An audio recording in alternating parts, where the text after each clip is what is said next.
بسم الله الرحمن الرحيم.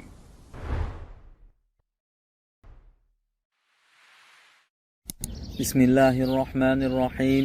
إن الحمد لله نحمده ونستعينه ونستغفره ونعوذ بالله من شرور أنفسنا ومن سيئات أعمالنا.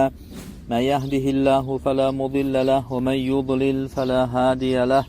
وأشهد أن لا إله إلا الله وحده لا شريك له. وأشهد أن محمدا عبده ورسوله أما بعد. Tark qilingan sunnatlar mavzusida borayotgan darsimiz davom etadi. Biz libos va zinat boblarida tark qilingan sunnatlarni zikr qilayotgan edik. O'tgan darsda ko'ylak tugmalarini yechib yurishlik sunnat ekanligi borasida asarlar o'qidik. Ushbu bobda tark qilingan sunnatlardan yana biri salla o'rashlik va sallani jag'ni ostidan o'tkazib o'rashlik. Bu sunnat avom xalq u yoqda tursin, hatto talib ilmlar o'rtasida ham tark qilindi. Salla kiygan kimsalar ham Nabiy sallallohu alayhi vasallamdan vorid bo'lgandek, ashob ridvanullohi alayhimlardan vorid bo'lganidek kiyishmaydi. An Amr ibn Hurayth radhiyallohu anhu qala ra'aytu Rasululloh sallallohu alayhi vasallam ala al-minbar va alayhi imamatun sawda qad arqa tarafayha bayna katifayhi. Amr ibn Hurayth radhiyallohu anhu dan rivoyat qilinadi. U kishi aytadi: "Men Rasululloh sallallohu alayhi vasallamni minbar ustida ko'rdim. U zotning ustida qora salla bor edi. Ikki tarafini, ikki yelkasini o'rtasiga tushirib olgan edi."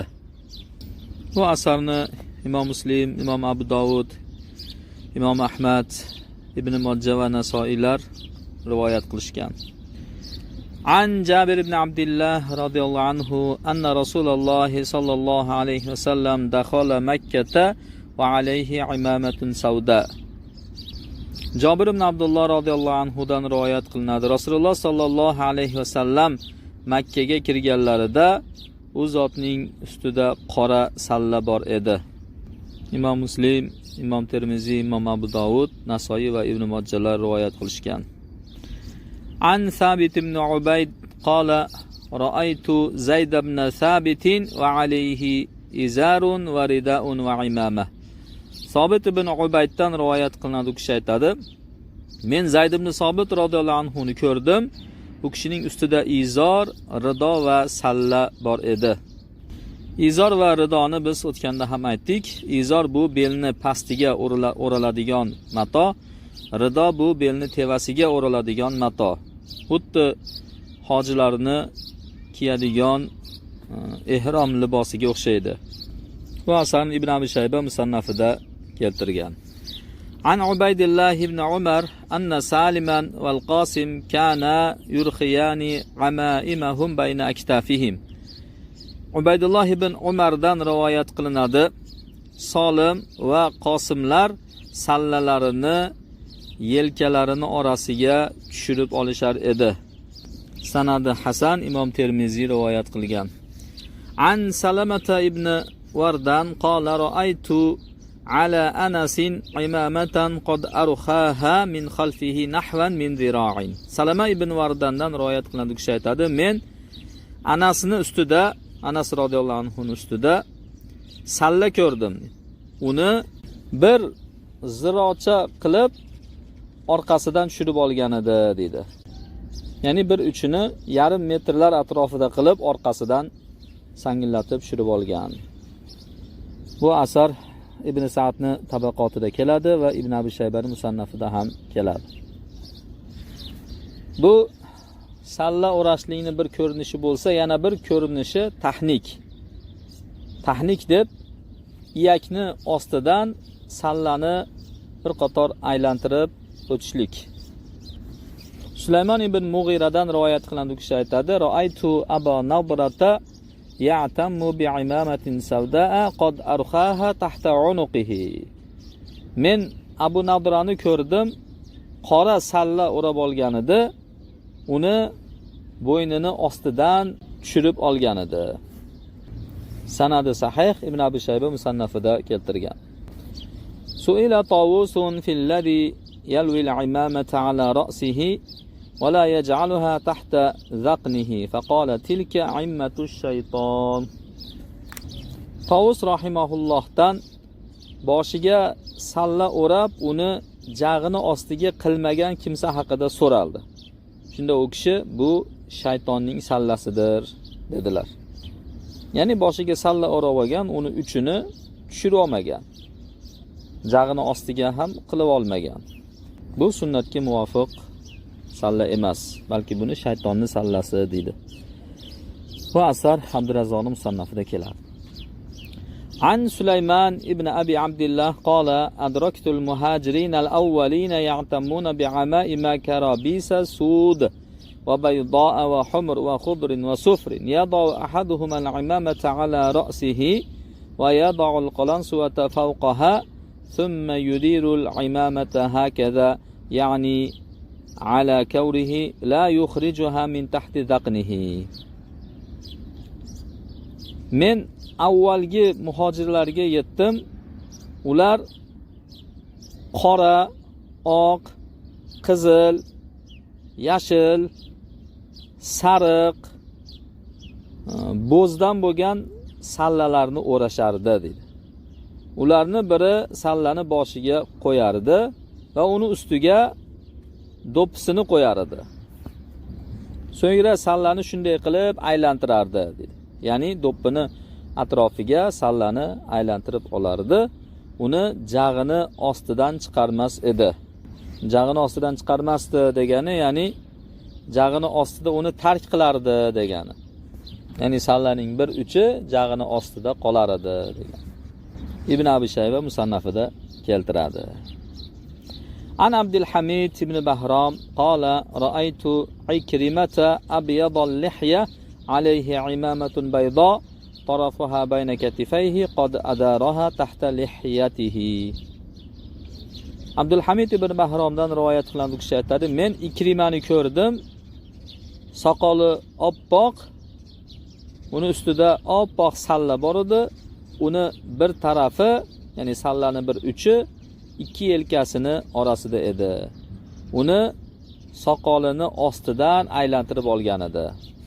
Ya'ni sallani bir uchini soqolini ostidan aylantirib, uni ikki yelkasini o'rtasiga tashlab olgan.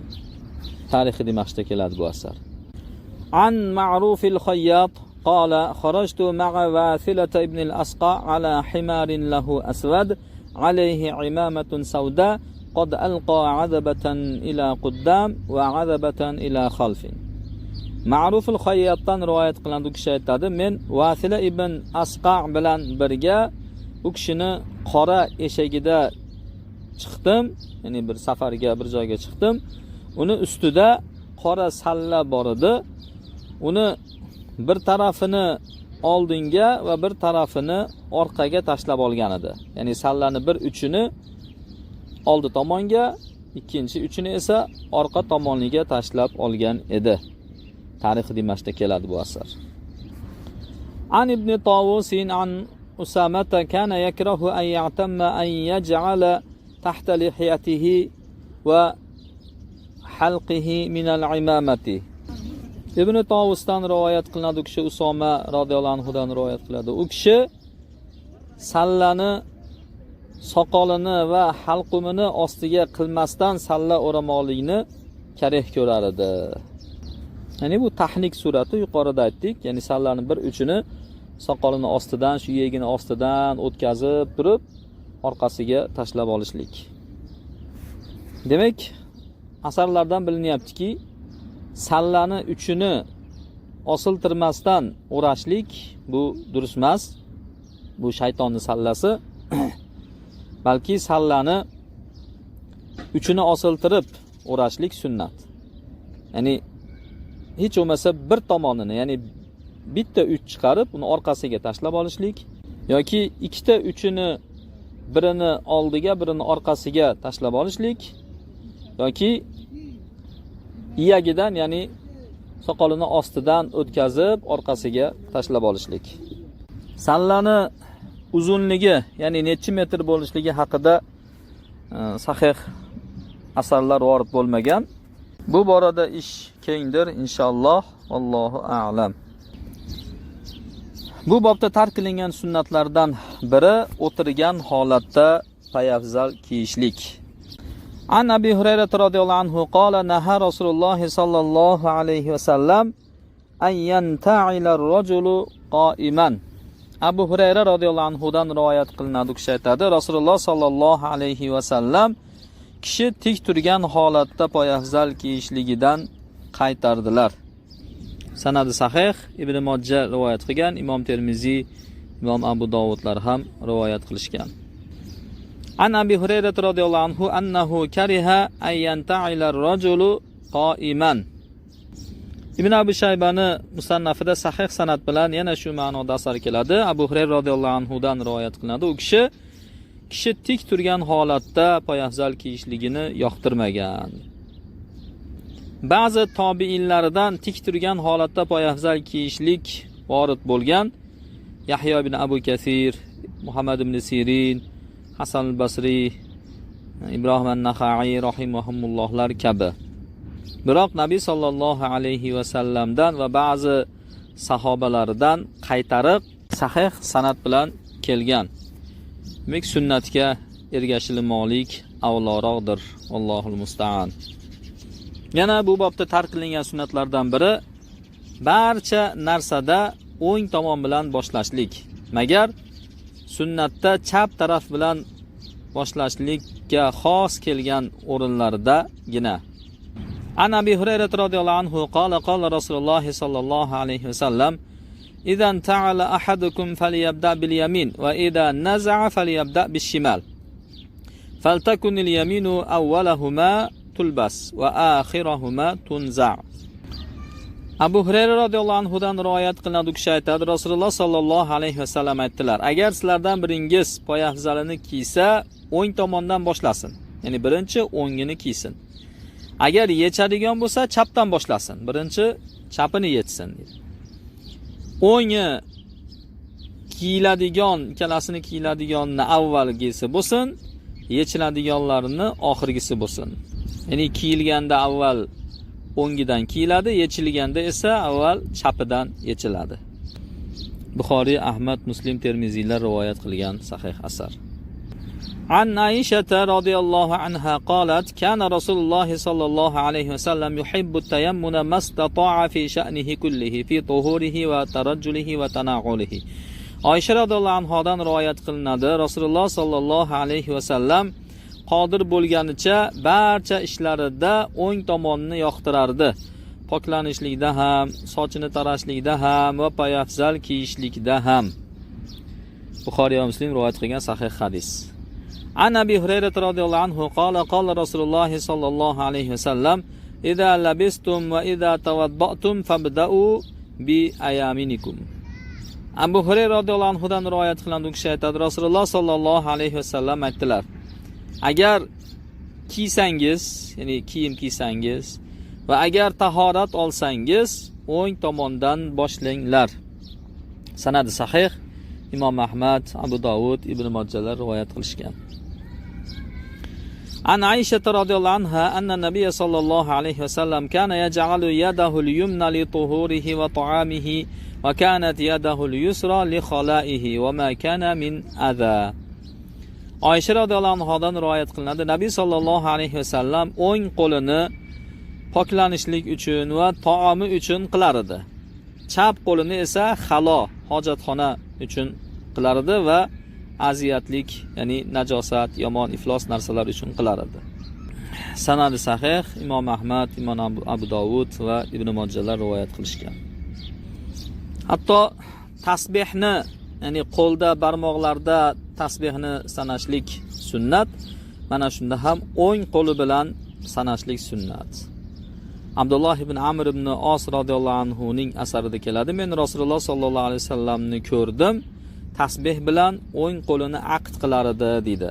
Ya'ni barmoqlarini bukib, barmoqlari bilan o'ng qo'li bilan tasbihni sanardi dedi. Abu Dovud va Bayhaqiylar rivoyat qilgan. Hozirgi kunda mana tasbih asboblari chiqib qolgan. ya'ni ipga tortilingan tasbih yoki elektron tasbihlar chiqib qolgan. Bu ishda ham Rasululloh sollallohu alayhi vasallamga ergashishlik afzaldir. Chunki Rasululloh sollallohu alayhi vasallam barmoqlari bilan sanadilar, barmoqlari bilan sanashlik sunnat. Yana bu bobda tark qilingan sunnatlardan biri kofirlar kiyimlarini kiymaslik. Kofirlarni kiyimlaridan qaytariq bor. Abdulloh ibn Amr radhiyallohu anhudan rivoyat qilinadi. Anna Rasululloh sallallohu alayhi vasallam ra'a alayhi thawbayni mu'asfarayni faqala inna hadhihi min thiyabil kuffar fala talbasha. Rasululloh sallallohu alayhi vasallam u kishining ustida, ya'ni Abdulloh ibn Amr radhiyallohu anhuning ustida ikkita muasfar kiyimni ko'rdi. Ya'ni qizg'ish rangga bo'yalgan kiyimni ko'rdi. Va bu kofirlarning kiyimlaridandir. Buni kiymagin dedilar. Usfur degan o'simlik bor, bizning tilimizda maqsar deyiladi. Bu bir o'simlik bo'lib, kiyimlarni bo'yashlikda ishlatilingan. Rangi za'farondan ko'ra sal ochroq bo'ladi. Nabiy sallallohu alayhi vasallam erkaklarni ushbu usfur rangiga bo'yalgan kiyimlarni kiyishlikdan qaytarganlar. Bu asarni Muslim, Ahmad va hokimlar rivoyat qilishgan. Ming afsuski, hozirgi kunimizda ko'pchilik musulmon erkaklar, muslima ayollarni kiyimlari kofirlarning kiyimlaridan tashkil topib qoldi. Bu narsaga ba'zi ilmga nisbatlangan shayxlar tomonidan musulmonlar uchun xos kiyim yo'qdir deb tarqatgan bo'xtonlari ham sabab bo'ldi. Bu botil gap. Ko'pincha bunga iymoni zaif odamlar ergashadi. Va ular kofirlar yurtidagi barcha kofirlarning kiyimlarini musulmonlar o'lkalariga olib kelishdi. Hatto ba'zi musulmonlar o'lkalarida musulmon bilan kofirni o'rtasini ajratishlik ham qiyinlashib qoldi. Hozirgi kundagi bizni yurtlarda ommalashib ketgan bu arablarda bantalon deydi, o'zbeklarda shim deydi, shim. Va tugmalik, oldida tugmalar bilan yechiladigan ko'ylaklar. Bular barchasi kofirlarning kiyimlari. Yana ayollar kiyimlari ichida ham haqiqiy muslimalar, Nabiy sallallohu alayhi vasallamning ayollari, sahobiya ayollar kiygan kiyimlarni, hijoblarni topish nihoyatda qiyin. Deyarli yo'q. An Abi Usman an-Nahdi qala atana kitabu Umar ibn al-Khattab wa nahnu bi Azerbaijan ma'a Utbah ibn Farqat fa fihi wa alaykum bi libasi abikum Ismail va iyyakum wat-tana'um wa iyyakum wa ziyal ajam. Abu Usman an-Nahdidan rivoyat qilinadi, u kishi aytadi, biz Ozarbayjonda Utba ibn Farqat bilan birga Ozarbayjonda ekanimizda Umar ibn al-Xattob radhiyallohu anhu ning maktubi keldi dedi. Maktubda shu yozuvlar bor edi. Sizlar otangiz Ismoilning libosini lozim tutinglar. Hashamatga, dabdabaga berilishdan saqlaninglar va ajamlar ko'rinishidan saqlaninglar. Nima uchun bu so'zlarni yozib jo'natdi? Chunki Ozarbayjon bu ajamlar yurti edi. Sahobalar borib ajamlardan ta'sirlanib, ularni kiyimlariga taqlid qilib, ularni yashashlariga taqlid qilib, manhajlari o'zgarib ketmasin deb maktubda bir qancha so'zlar yozib, orasida shu gaplarni ham yozib jo'natdilar. Ularga e'tibor bering, otangiz Ismoilning libosini lozim tutinglar deyapti. Ularning libosi rido bilan izor bo'lgan va hashamatdan, qimmatbaho narsalar kiyishlikdan, qimmatbaho narsalar yeyishlikdan, rohat farog'atda yashashlikdan saqlaninglar deyapti. Va ajamlar ko'rinishdan saqlaninglar. Ajamlarning kiyimlaridan, ajamlarning urf-odatlaridan shariatga zid bo'lgan ajamlar qiladigan amallardan saqlaninglar degani bu. Bu asarni sanadi sahih, Imom Ahmad rivoyat qilgan, Abdurazzoq Musannafda rivoyat qilgan, Bayhaqiy rivoyat qilgan. Buni asli sahihaynda ham bor. An Abi Sa'id al-Khudri anin Nabiy sallallohu alayhi va sallam qol: "La tattabi'unna sanana man qablakum shibran shibran va zira'an zira'an hatta law dakhalu juhra dabbin tabi'tumuhum." Qulna ya Rasululloh al-yahud va an-nasara qala faman. Abu Sa'id al-Khudri radhiyallohu anhu dan rivoyat qilinadi. Nabiy sallallohu alayhi vasallam aytadilar: "Sizlar o'zingizdan oldingi kimsalarni yo'llariga qarichma-qarich, gazma-gaz ergashasizlar" dedi. Hatto ular dobni iniga kirishsalar, sizlar ham ergashib kirib ketasizlar dedi. Dob deb, ya'ni dumi tikansimon bo'lgan, kalta kesakka o'xshagan bir hayvon. Asosan arab o'lkalarida, cho'llarda bo'ladi. Nabiy sallallohu alayhi vasallam yeyishlikni yoqtirmaganlar, lekin ashoblar yeganlar, Nabiy sallallohu alayhi vasallam indamaganlar. Ya'ni shu darajada sizlar oldingilariga ergashib ketasizlarki, hatto ular dobni iniga kirishsa, sizlar ham ergashib kirib ketaverasizlar o'sha joyga dedi. Shunda biz ya Rasululloh, bu yahud va nasoralarni aytyapsizmi? Ya'ni yahud va nasoralarga ergashib ketasizlar deyapsizmi? Dedik. Shunda Nabiy sallallohu alayhi vasallam faman, boshqa kim dedi. Ular bo'lmasa boshqa kim? Buxoriy va Muslim rivoyat qilgan.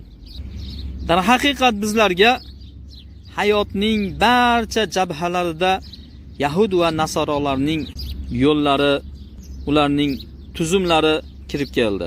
Iymoni zaif odamlar ularga ergashdi.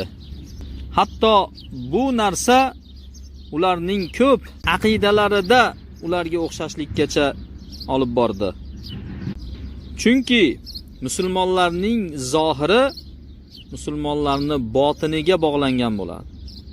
Xuddi shuningdek kofirlarni ham.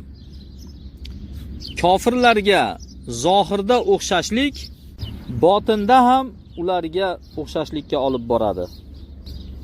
Musulmonlar uchun maxsus kiyim yo'qdir degan bid'at so'zni musulmonlar o'rtasida tarqatishib, hatto musulmonlar huzurida kofirlarning kiyimlari hech qanday inkorsiz tarqaldi. Bundan bironta bir qaytarguvchi yo'q. Masalan, ba'zi musulmonlar o'lkalarida masjidda imomini ko'rasiz. Jumada xatibu shim kiyib olgan, ko'ylak kiyib olgan, kalta ko'ylak. Ba'zilari galstuk ham taqib oladi. Allohul musta'an. Ko'pchilik olimlar shim kiygan odamni namozi durustligi haqida gapirishgan. Ya'ni shim kiyib namoz o'qisa, uni namozi durust bo'ladimi, bo'lmaydimi degan so'zlar bor fiqhda. Chunki bu ko'pincha sajda qilganda, ruku qilganda, yurganda insonni avrat a'zolarini jismlab turadi. Ayniqsa bu shimlar tor bo'lsa, avrat a'zolari bilinib turadi. Shuning uchun olimlar uni namozini durustligi yoki durust emasligi haqida so'z qilishgan. Eng ajablanarli esa kofir davlatlar, yahudi va nasroniylardan iborat bo'lgan kufr davlatlari muslima ayollarni hijoblarini tikishyapti. Bu hijobni zinatlangan abaya holatda topasiz va zinatli qilib boshiga sharf qilib tashlab olgan holatda topasiz. Gohida uni ostidagi narsa ham ko'rinib turadi. Hatto bu fitnaga aylandi. Bu narsalar barchasi shu bu zamon taraqqiyoti, kunlar, asrlar o'tib, mana zamon rivojlandi, dunyo taraqqiyotga erishdi degan narsa sababli bo'ldi. Hatto ayollarning, muslima ayollarning hijoblari ham taraqqiyot etib ketdi. Qala al-Ahnaf ibn Qays: "Fataha Allohu alayna al-Iraq wa bilad Faris, fa asabna fiha min bayad Faris wa Khurasan. فحملنا معنا واكتسينا منها فلما قدمنا على عمر رضي الله عنه أعرض عنا بوجهه وجعل لا يكلمنا فاشتد ذلك على أصحاب رسول الله صلى الله عليه وسلم فأتينا ابن عمر رضي الله عنه وهو جالس في المسجد نشكو إليه ما نزل بنا من جفاء أمير المؤمنين. فقال ابن عمر رضي الله عنهما إن أمير المؤمنين رأى عليكم لباسا لم يرى رسول الله صلى الله عليه وسلم يلبسه ولا الخليفة من بعده. Ahnaf ibn Qays rahimahulloh aytadi: Alloh taolo bizga Iroqni va Fors o'lkalarini fath qilib berdi dedi. Biz u yerda Fors va Xurosonni oq materiallarini qo'lga kiritdik dedi. Ya'ni u paytida Fors va Xuroson o'lkalaridagi ishlab chiqarishlar rivojlangan bo'lib, materiallari oppoq, yumshoq bo'lgan. Ammo arablarniki esa qo'polroq bo'lgan, dag'al bo'lgan. Ashoblar qo'pol, dag'al materiallardan rido-izorlar kiyishgan. Biz o'zimiz bilan birga mana shu gazlamalarni olib bordik dedi. Va undan kiyim qilib kiydik dedi. Keyin Umar radhiyallohu anhu ning oldiga kelsak, yuzini bizdan o'girib oldi va bizga gapirmay qo'ydi dedi. Bu narsa Rasululloh sallallohu alayhi vasallamning ashablariga qattiq botdi dedi. Keyin biz u kishining o'g'li Abdulloh ibn Umar radhiyallohu anhuning oldiga bordik. U kishi masjidda o'tirgan edi. Va Amirul Mu'minindan yetgan qo'pollik, qattiqlikdan iborat bizga tushgan narsani u kishiga shikoyat qildik dedi. Shunda Ibn Umar radhiyallohu anhu Amirul Mu'minin sizlarning ustingizda Rasululloh sallallohu alayhi vasallam uni kiyganligini ko'rmagan va u zotdan keyin xalifasi ham kiyganligini ko'rmagan libosni ko'rdi dedi. Shuning uchun sizlardan yuz o'girib oldi dedi. Fatayna manazilana faghayyarna libasana thumma ataynahu fasallama alayna wa anaqana rajulan rajula.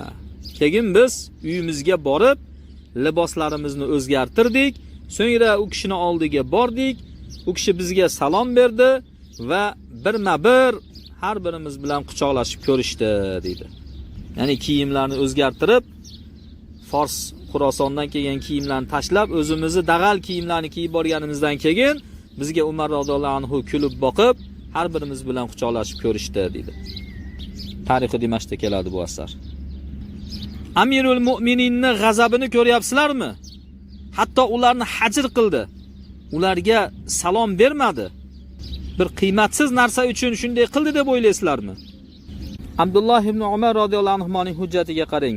Lam yara Rasululloh sallallohu alayhi vasallam valal xalifata min ba'dihi yalbasani tilka thiyab. Rasululloh sallallohu alayhi vasallamni va u zotdan keyingi xalifasi Abu Bakr radhiyallohu anhu ni mana shu kiyimni kiyganligini ko'rmagan edi dedi. Dinini Alloh uchun topshirgan va Rasululloh sallallohu alayhi vasallamga ergashgan kimsa uchun bu hujjat bo'lib kifoya qiladi. Alloh rahimahumullohlar barcha narsada musulmon bo'lmagan odamlarga, kofirlarga o'xshashlikdan qaytarishgan. Hatto musulmonlar o'z dinlari bilan ajralib turishligi uchun va dinning barchasi Alloh uchun bo'lishligi uchun. Xo'p, ushbu miqdor bilan kifoyalanamiz. Bu mavzu yana davom etadi. Alloh taolo barchamizga manfaatli ilm bersin. Islom va sunnatda yashatib, islom va sunnatda jonimizni olsin. Jonimiz boricha, kuchimiz yetganicha tish tirnog'imiz bilan harakat qilib Rasululloh sallallohu alayhi vasallamni sunnatlariga muvofiq yashashlikni va bu sunnatlarni odamlar o'rtasida tarqatib tiriltirishlikni nasib qilsin. Sallallohu ta'ala ala xayri xalqihi Muhammad va ala alihi va sahbihi ajma'in.